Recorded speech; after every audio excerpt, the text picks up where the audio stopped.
Penn State missed on a coveted transfer portal target. Now, I'm not going to say that it's the end of the world, but it is definitely not ideal.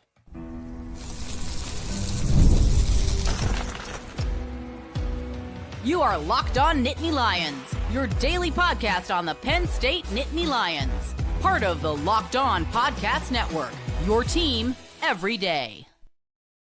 And as always, thanks so much for making Locked On Nittany Lions your first listen and watch every single day. My name is Zach Seyko. I am your host of the show as we are going live here late on a Sunday. Today's episode is brought to you by FanDuel. You can make every moment more. The NFL playoffs are almost here, but it's not too late to get in on the regular season action with FanDuel because right now new customers can finish the season strong with $250 in bonus bets.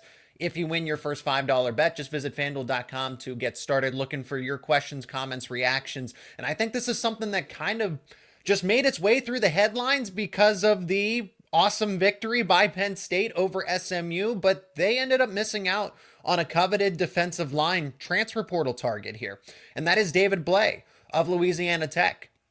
David Blay, I thought he was at the top of my personal big board when looking at based on Penn State's needs, based on the talent, based on the experience, would have been a starter. Now, Penn State is doing well with what they've been able to do through the transfer portal thus far. And I think juggling everything, you have to commend them for what James Franklin has done to go get that wide receiver target for Drew Aller for next season, to go get a potentially, I fully believe so. I didn't think that was a hot take. I did not think that was a hot take, that Anai White being a starter next year at defensive end for Penn State and replacing Abdul Carter. I did not think that was a hot take, but certainly some people in the comments did because of the size, because of the experience. You just need to refine his technique a little bit. He absolutely can be a starter, but Penn State missing on another potential starter at defensive line in a David Blay, who committed to the Miami Hurricanes, just to let everybody know. Doesn't matter here because he's not committed to Penn State. But why this is such a big deal is because you don't know what's going on with Zane Durant. You still don't know what's going on with Dennis Sutton. Those guys have the option to go to the NFL or to come back.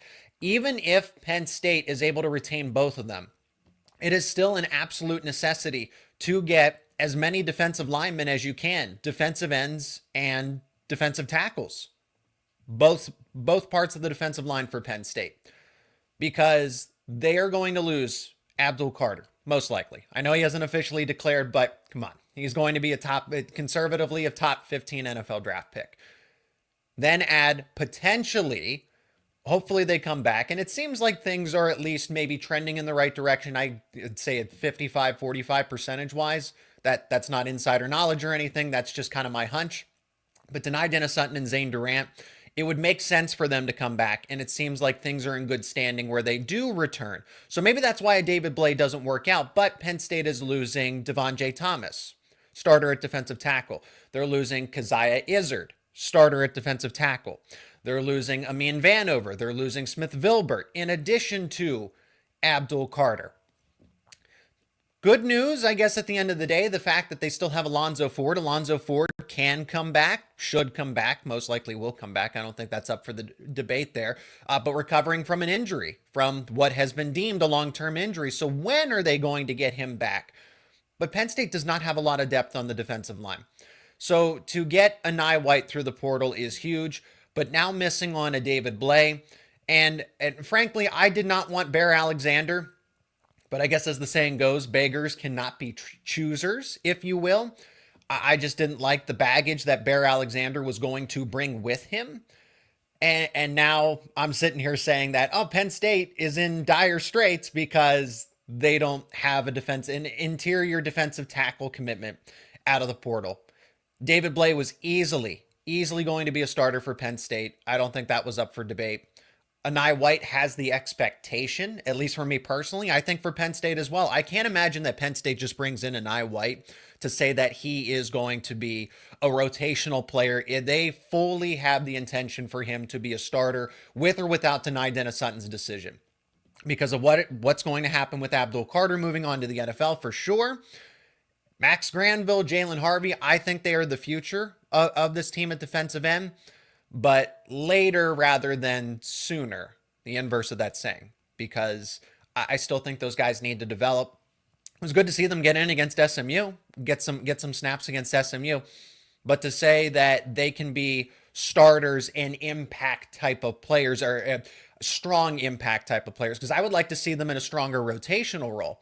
But to get that full impact from Granville and Harvey, I think towards the end of their second years, that's kind of where we will see them turn the corner, and maybe even to that, maybe even earlier than that. But I think that's too much pressure, too much responsibility on guys like a Max Granville, a Jalen Harvey.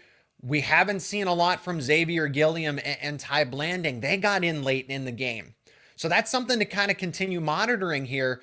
Penn State missing on defensive tackles. How good do they feel about, because are they just not pushing enough for David Blay? I can't imagine that they are that they are not doing that. I imagine that they are pushing for these defensive prospects, a Bear Alexander and a David Blay, because now they have pivoted. They are going to host JVR Suggs, who was recently at LSU, played a little bit, not too much, and recorded some stats,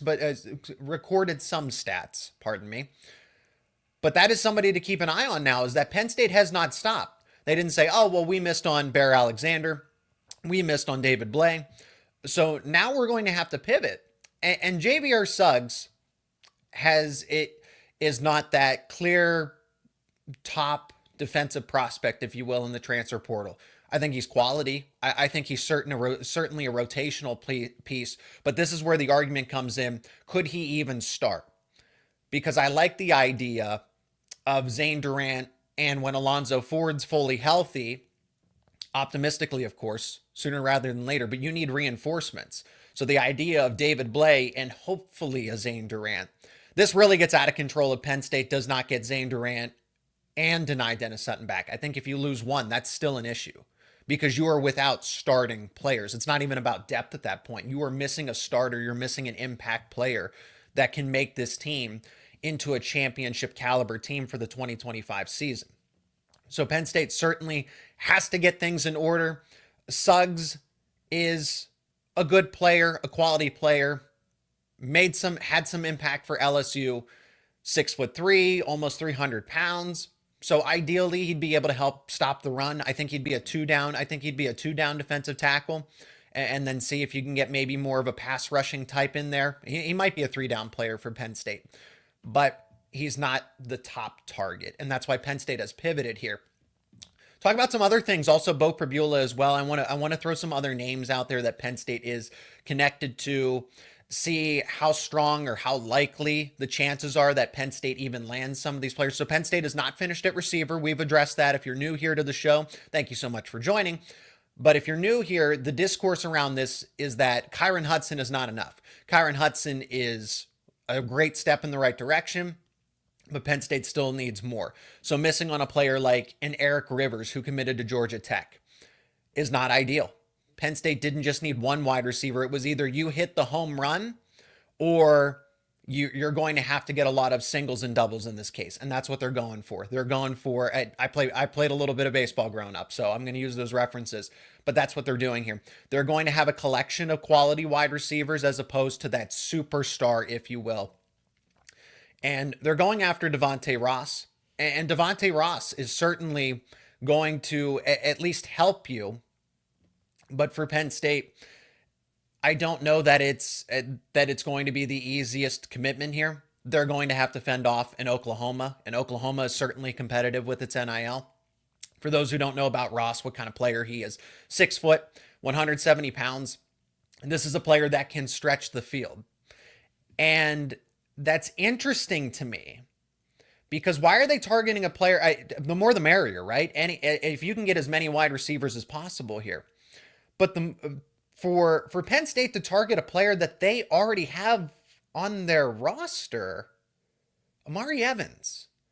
So you're going after Devontae Ross in the transfer portal. And like I said, you have multiple speedsters here. But then is that going to alienate Amari Evans?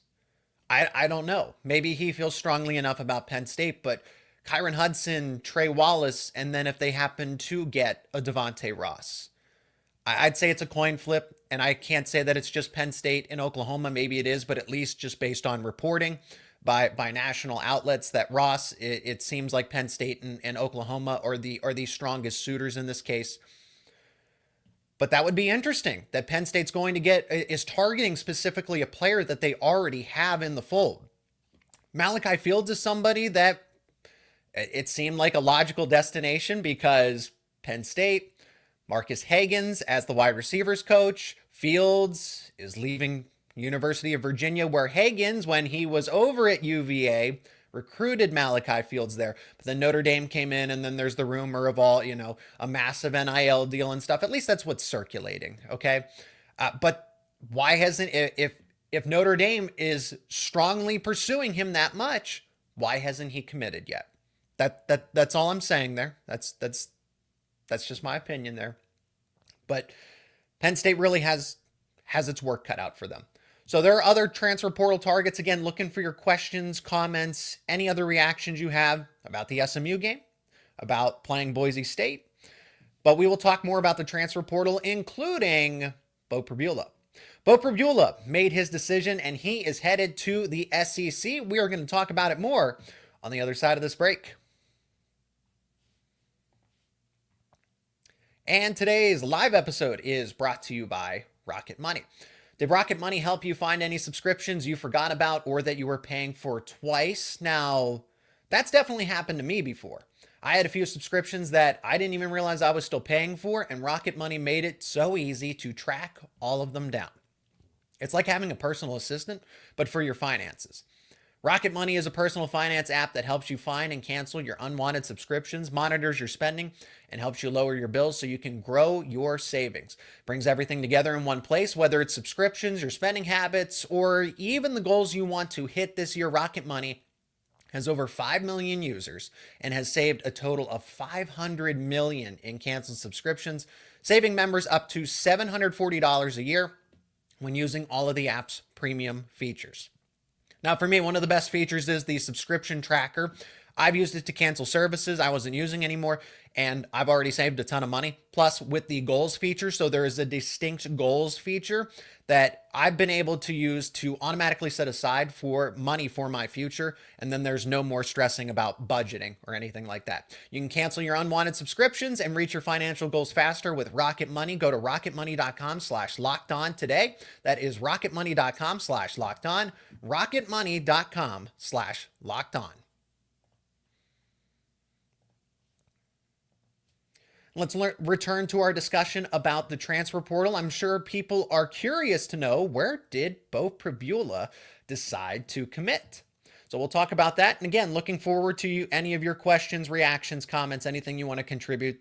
This is your conversation as well. Beau Pribula is committed to the Missouri Tigers. It was, I think I saw it first from Matt Zenitz of 24/7 Sports, but Pribula is off to the SEC. He will most likely be in a competition for the quarterback battle. He'll be in a quarterback battle for the Missouri Tigers there. So nothing new to Beau Pribula there, since he was in a quarterback battle originally with Drew Aller and then ultimately did not win. To kind of address anybody curious from the Missouri side that happens to stumble upon this, you are getting a player that is going to have top of the line work ethic. That I think with a combination of size, speed, athleticism, that work ethic that I've mentioned, and then just the it factor, I really do believe that Beau Pribula has the it factor to make him a competitive starting college football quarterback. I personally did not see him going to the SEC, but in the case of Will Levis, Tommy Stevens, it seems like Penn State's just a quarterback factory for the SEC, because oddly enough, this is now the third Penn State backup quarterback to go to the SEC conference after a Tommy Stevens could not take the quarterback job away from Trace McSorley. And then deja vu all over again, because then Will Levis could not do the same thing against Sean Clifford. And then deja vu all over again as Drew Aller, now presently the starter, and history repeats itself once again, where Beau Pribula is now headed off to the SEC because he could not take over and be the starting quarterback at Penn State. But he sat and developed and waited his time and bided his time. And ultimately, this is what had to happen. If Drew Aller goes off to the NFL for the 2025 draft, Beau Pribula stays, he was definitely content. And that's also something that I want to point out here, because Missouri fans should be honestly very excited to get Beau Pribula in the quarterback room. Interestingly enough, oddly enough, Matt Zollers, for anybody that remembers him, talking about recruiting on this channel over the summer, that was a key Penn State target in the class of 2025. They were never able to land his commitment. Missouri was definitely on top of recruiting and got ahead of Penn State. Whether that was NIL, the message, everything else, they landed a commitment and kept it secure because Penn State would not go away. Penn State definitely kept pushing for Matt Zollers, Central Pennsylvania, Eastern Pennsylvania kid, but not too close to Philadelphia. But for Penn State, they missed on Matt Zollers, and now he's committed to Missouri. Beau Pribula, Central Pennsylvania, born and raised, commits to Penn State, and then enters the portal, transfers to Missouri. Now those two guys are going to be teammates. They were working out together. They were training together this past summer in 2024. And now they're going to be teammates at Missouri. Who knows if that played a factor in it all, that Zollers was already committed and talked to Beau Pribula, and that there is an open quarterback job. It's going to be a battle. I would put my money on Beau Pribula. I think that he would win because he just needs an opportunity to succeed. But he was never going to beat Drew Aller for the starting job. So Missouri fans should absolutely be excited. For Penn State, the bright side of all of this, not losing, QB2, somebody who is capable of starting, somebody that certainly would have helped Penn State on this postseason run in 2024 going into 2025, because they're going to beat Boise State. I'm going to speak it into existence, but that's where my confidence level is. I think they beat Boise State. But Pribula, I am glad he's headed off to the SEC. I am glad that he did not commit to the likes of an Iowa, because it seemed like he took a visit to Iowa, he canceled a visit to Indiana. I did not want him to stay in the conference. And then more importantly, Penn State is playing Iowa next season in 2025.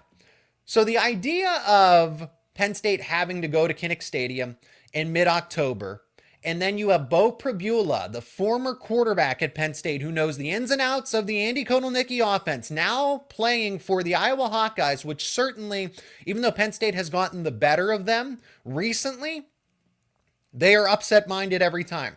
So the idea of Beau Pribula leading the Iowa Hawkeyes when Penn State has to go on the road for that game in mid-October, that had trap game written all over it for me. And I'm so glad that Penn State does not have to do that, because that obviously would not have been the best situation to walk into, especially after you play a tough game against Oregon. And then, I know it's a few games later, but Penn State can be a 2025 national title contender once again, but it's not as bad. And it would have been cool. It would have been cool, but no, for a Penn State, we're talking about wins and losses here for Penn State. I'm glad Beau Pribula took his talents to the SEC. So that's where he's headed. Missouri Tigers getting into a quarterback battle. So I can't guarantee that, he is going to be the starter. They recruited him to be the starter. But good for Beau. Good for Beau. I think he deserves this. There is not a single soul that is affiliated with Penn State, whether it's a teammate, whether it's a coach, whether it's a fan, just a spectator that, hey, I like Penn State. They're not my favorite team. But Beau Pribula has commanded the respect of everybody. He doesn't have a bad relationship. There is no bad blood anywhere else. Teammates were sad to see him go. And let me point out the fact that it was reported and then confirmed by James Franklin that he wanted to stay on the team, that he was going to stay on the team. But after some discussions, they said, it is best to go into the portal so that you can be a starter, go earn some more NIL money as QB1 somewhere else, wherever that is. It happens to be Missouri in the SEC, but do that because it's better for your future. You have 2 years of eligibility left. It is not worth missing out on an opportunity to go compete, to go be a starter, and go prove that you are a capable college quarterback at this level, at the Power 4 level. So I wish him nothing but the best. I know that he will do well one way or another. If it doesn't work out at Missouri, he can always enter in the transfer portal again. But I think this is a good setup. I think this is a good opportunity for him. Will Levis, Obviously, look at what he did at Kentucky.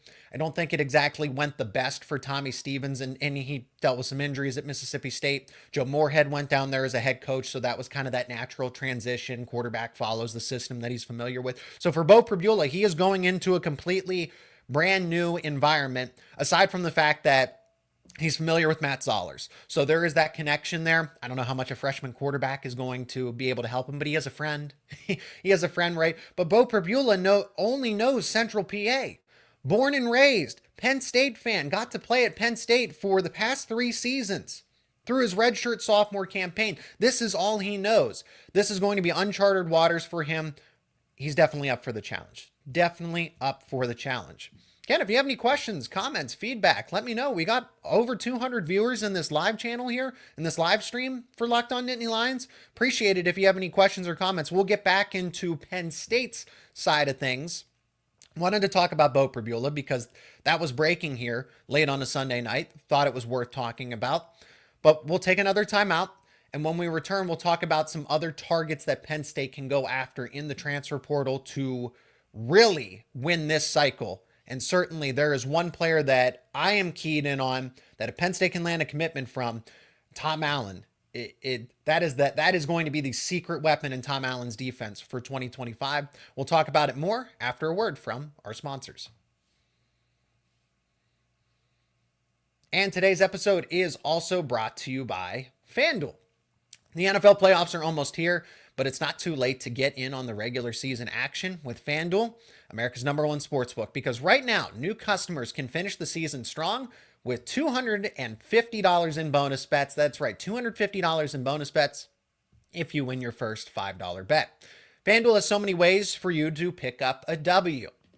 Now, I like betting on which players will score a touchdown and how many points each of the teams will score. It can be really thrilling, but not only can you bet on who will win the game, but FanDuel has a variety of different bets that you can place, from who will score a touchdown, as I have mentioned, how many yards a quarterback will throw, how many catches a receiver will have. You can bet on interceptions. You can bet on tackles. There are so many different things that you can bet on when it comes to FanDuel.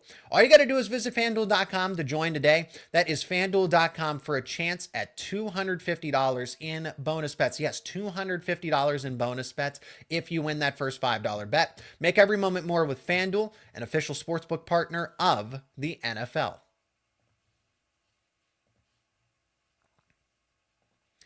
And we'll wrap it up here. And again, if you have any other questions, comments, feedback, let me know in the live chat section of the show. So there is one player in particular that Penn State absolutely needs out of the portal, aside from defensive line targets. But if we're going to go differently, if we're going to go a little off the cuff here, there is one player when I saw that he was interested in Penn State was interested in him. It is Oklahoma State transfer safety, 6'4", 190 pounds, Kendall Daniels. If you don't know about Kendall Daniels, this kid is an all-star. This guy is, or I shouldn't really call him a kid, he's a redshirt junior, but this player is insanely talented, and this is the hybrid player that Penn State would want for a Tom Allen defense. He would complete the Penn State defense and give them an all-star defender that's just this hybrid. So why is he so significant? It's because not only of his size and build, but his capabilities. So he is a player that is effective in run defense and can defend the pass. And he's obviously he's a taller player. So he is going to be a player that isn't going to be predisposed to mismatches. So you can leave him on the field as much as he is capable of. If he has the durability, you can leave him out there for 3 downs.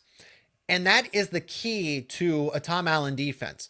Tom Allen defenses traditionally rely on that hybrid type of player that is a linebacker. You can put him right in the box. You can drop him back into coverage. Somebody that is a jack of all trades in this case.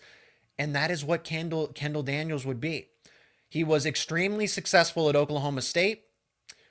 Why Oklahoma State is plummeting the way it is, I just don't think they're embracing the times with NIL and the transfer portal. But Daniels, an Oklahoma native himself, He's from the state of Oklahoma. So I wonder if I wonder if Oklahoma itself, the Sooners, are going to pursue him. I got to imagine that other SEC schools are going to be targeting him.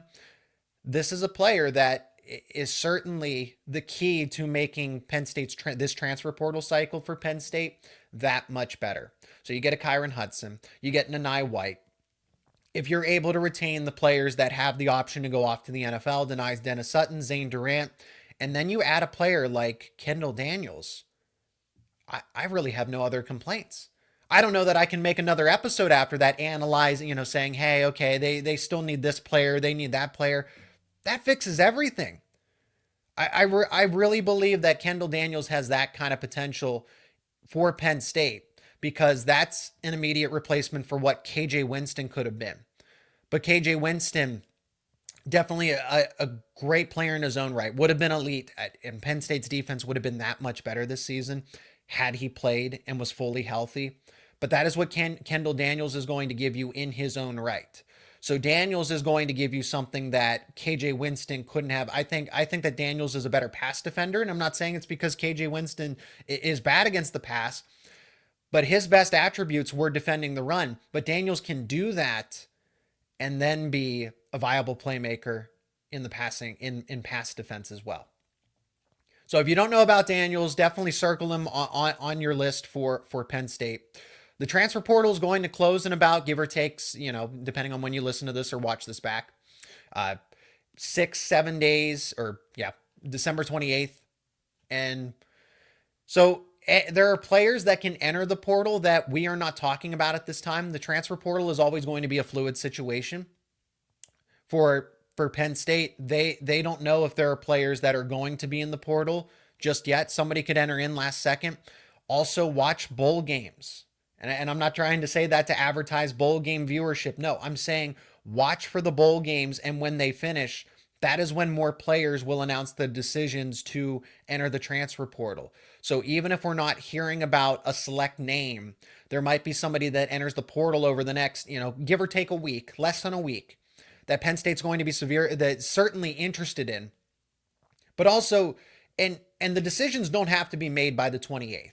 Let me also preface that you just have to be in the portal on December 28th. You don't have to now, sooner rather than later, but the portal closes on the 28th. As long as you are in by the 28th, you will be recruited and you can announce your destination.